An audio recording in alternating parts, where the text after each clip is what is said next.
Jika makan sahur terlajak waktu imsak, azan subuh, adakah sah puasa? Actually-nya tidak ada satu waktu imsak melainkan apabila masuknya waktu subuh.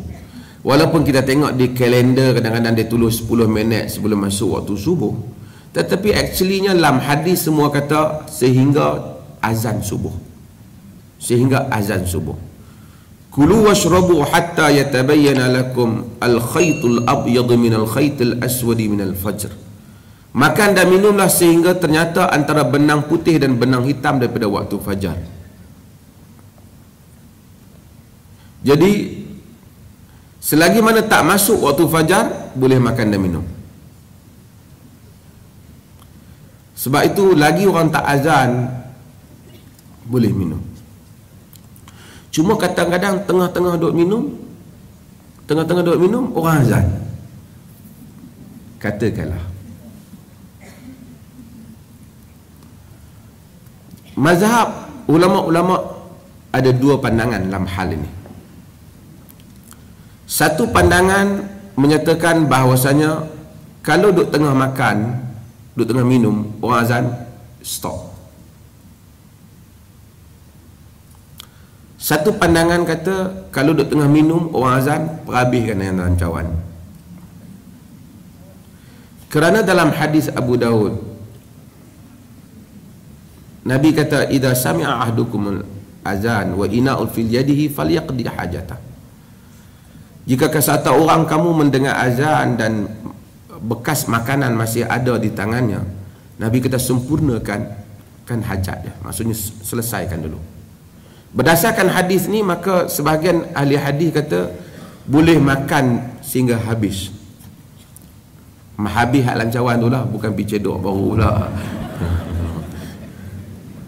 Ini satu pandangan kata tak, kita kena stop. Walaupun hadis itu ada, termasuk Syekh Muhammad Saleh Ibn Utsaimin, dia pandangan yang, dia kata walaupun hadis itu ada, tapi hadis ni telah menyanggahi kaedah umum.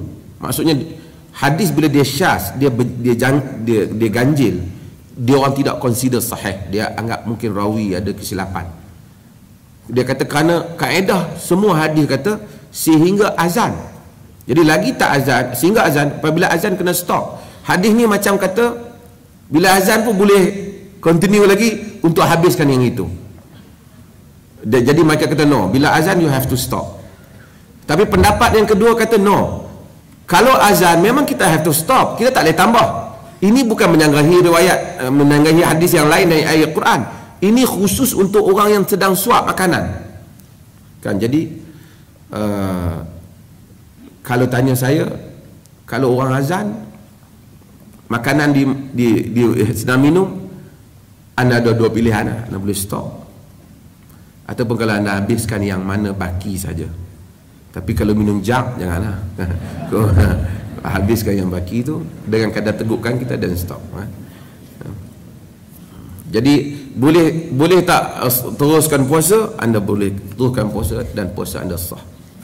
Saya nak sebut satu kaedah. Kaedah ni boleh dipakai untuk semua benda, untuk mudah. Dalam agama dia panggil ustaz dia orang belajar kaedah, dia tahu. Dia panggil al-yaqin la yuzalu bisyak. Yakin tidak dihilangkan dengan syak. Maksudnya perkara yang yakin dalam agama kita tak hilang kerana kita syak. Saya buat contoh. Kita buat contoh hak kita senang faham. Kalaulah kita, saya contoh ni selalu saya ulang pasal praktikal. Kalaulah sekiranya kita ambil wuduk untuk semayang maghrib. Kita semayang maghrib semua. Selepas tu kita tunggu maghrib nak semayang isyak. Bila nak semayang isyak kita ingat, tadi batal tak tahu wuduk aku. Pasal kita ambil tadi semayang maghrib. Kita confirm dah tadi masa maghrib kita ambil. Cuma duk tunggu lama, duk sembang dengan kawan, lapar semua, duk tergelak sana sini, orang bang. Tahan tak ambil wuduk lah. Aku batal tadi. Do'ud. Dia kata, mana boleh syok-syok lah kena pergi ambil. Tak. Batal ke tak? Dia tak, kita tak batal. Asalnya kita boleh solat kerana yakin tidak hilang kerana syak. Kerana yang yakinnya, yang confirmnya, kita memang ada wuduk. Itu confirm. Tadi kita sembahyang maghrib. Cuma kita syak bahawa kemungkinan telah berlaku perkara yang membatalkan wuduk. Di atas kaedah, yakin tidak dihilangkan dengan oleh syak. Syak tidak boleh menghilangkan yakin, maka bererti kita masih ada wuduk. Tuan-tuan clear? Saya nak buat contoh, nak singgah pada puasa. Juga kes yang sebaliknya lah. Katakanlah kita pergi bilik air, mandi semua, buang air semua, lepas tu habis mandi semua, nak pergi sembahyang. Lepas tu teringat, tadi aku ambil wuduk ke tak? Aku ambil wuduk ke tak? Kira wuduk ke tak? Ada wuduk ataupun tak? Kita kira tak ada. Sebab yang confirmnya ialah tadi kita memang tak ada wuduk, kita buang air apa semua. Betul tak? Yang tu confirm dah. Cuma kita syak, adakah dicelak di antara itu kita telah ambil wuduk? Kita bukan syak tentang kita tak ada wuduk tu. Kita yakin tadi tak ada wuduk. Cuma kita syak tentang adakah kita telah ambil wuduk. Hak kes tadi lain. Kita memang confirm kita ada wuduk, kita sembahyang maghrib. So, di atas syak tidak menghilangkan, yakin tidak boleh dihilangkan oleh syak. Maka yang yakin kita tidak ada wuduk, so kita we have to ada ablution yang lain, kita kena ambil wuduk yang lain. Bukan ambil wuduk yang lain, kena ambil wuduk lah. Even though mungkin kita dah ambil tadi, tapi kerana kita tak pasti.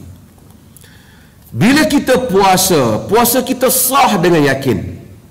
Puasa kita sah dengan yakin. Kita dah follow dia punya rukun. Kemudian ada orang pergi kata, hang batal. Sebab batal? Tu hang pergi bau minyak wangi, bau dia batal. Semua benda yang syak-syak ni tak boleh membatalkan puasa. Dia kena datang benda yang setara dengan dia. Kena bawa suatu bukti yang yakin, baru hilang puasa tu. Setakat orang kata tak batal. Kita sakit mata, kita ambil ubat, titiklah mata, tak batal puasa. Oh nanti ni mungkin ni ayak tu masuk dalam perut, hang rasa hilang dahaga. Dalam hadis iqtahala Nabi sallallahu alaihi wasallam bahawa saim. Nabi bercelak sedangkan baginda berpuasa. Tak ada pula nanti masuk serbuk celak dalam mata. Dia bercelak sedangkan dia berpuasa. Walaupun ada rawi yang dalam perbincangan tentang riwayat tu. Tapi maksudnya tidak ada perkara yang boleh membatalkan puasa yang diyakini sah, melainkan dengan bukti yang yakin juga. Andaian-andaian tak boleh. Mandi sungai batal puasa? Ada orang kadang-kadang dia kata ni jangan duk mandi bulan-bulan puasa ni, dekat nak buka puasa, makruh. Tak. Di dalam riwayat dalam Muwatta Imam Malik, Nabi SAW kana yasubbu ra'sahu bil ma' wa huwa sha'im min shiddatil 'atash aw al-har. Nabi telah curah kepala dia dengan air ketika berpuasa disebabkan kerana terlalu panas ataupun kerana terlalu dahaga. Artinya kalau satu orang dah tak tahan dah ni, dia kata aku kena pergi mandi lah, tak boleh berdiri ni. Makruh tak? Tidak makruh. Tak makruh.